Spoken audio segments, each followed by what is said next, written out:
Here's our KLX, completely stripped down. Now we've gone a little bit farther than you might.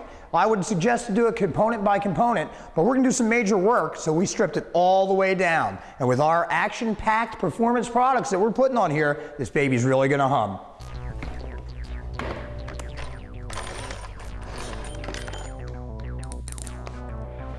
Now you can't use too much grease. You can always wipe off the excess later. Not enough grease, that can be a problem.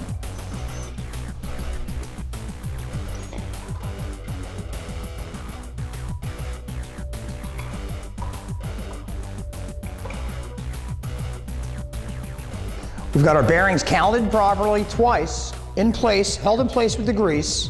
We've got the top bearings in. We take the top race, slides right on.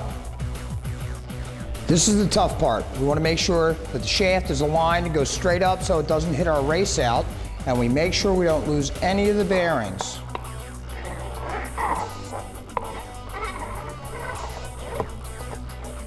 It's up. Got our dust cap with seal in place. Everything's all greased. After we pop that in there, you make sure you grease it up real well. Get the under nut, spin it down. You can adjust the tension on this later. It's good to just use it hand tight now to keep everything into place.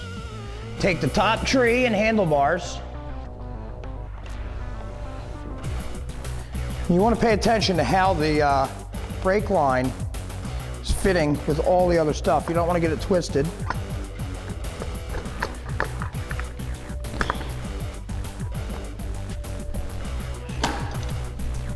Got it all in place. We have it set up loosely. Now what we're going to do is we're going to snug it down and check for alignment, because putting this together, you may have twisted the forks out of alignment a little bit. You want to make sure everything's in line. Snug it all down.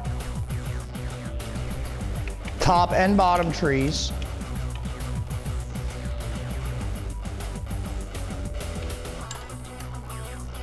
We check our alignment.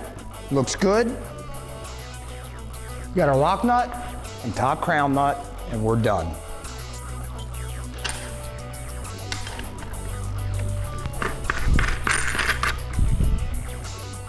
We've got our front end installed and checked. Now we're installing our shock relocation kit. Got it lined up. Just gonna tap it into place. Looks good.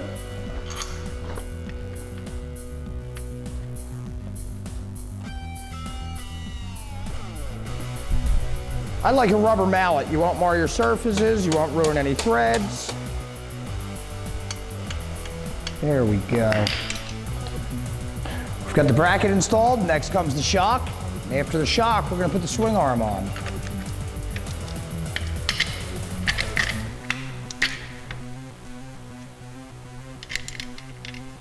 Shock's in, looks good.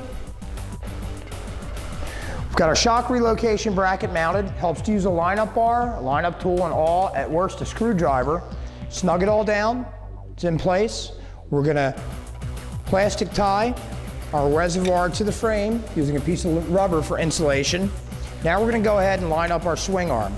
Now the swing arm kit comes with a solid bushing on one side and smaller washer spacers for the other side that you put in as needed. They give you extras. So it's pretty easy. You put it in till it feels good, torque it down, you don't want any slop. Ready to put our swing arm on. Here's the solid spacer supplied with the kit.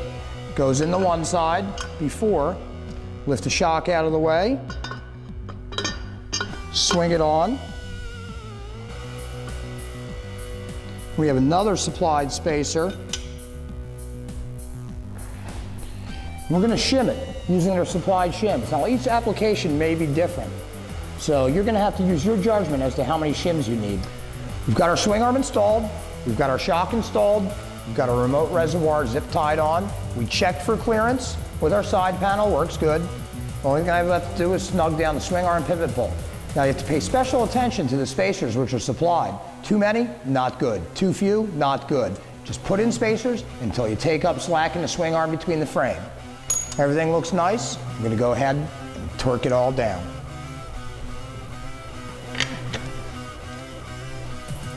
From Hurricane V, we've got their new ground control, complete front fork assembly.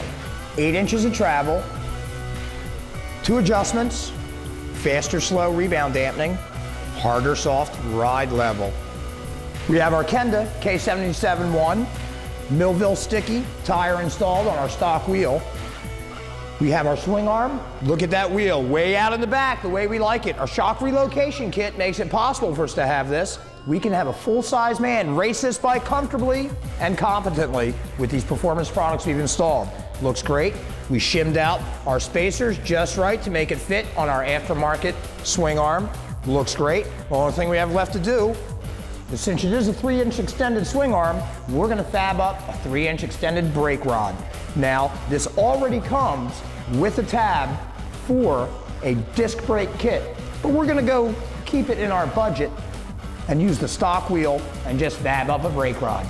We're gonna be on the trail. We'll see you then. All right, we've got our rear tire installed. We've got our extended swing arm installed. We've got our shock relocation and aftermarket shock installed. We have our ground control, complete front fork package installed. The suspension, it's done. Next time, it's the motor.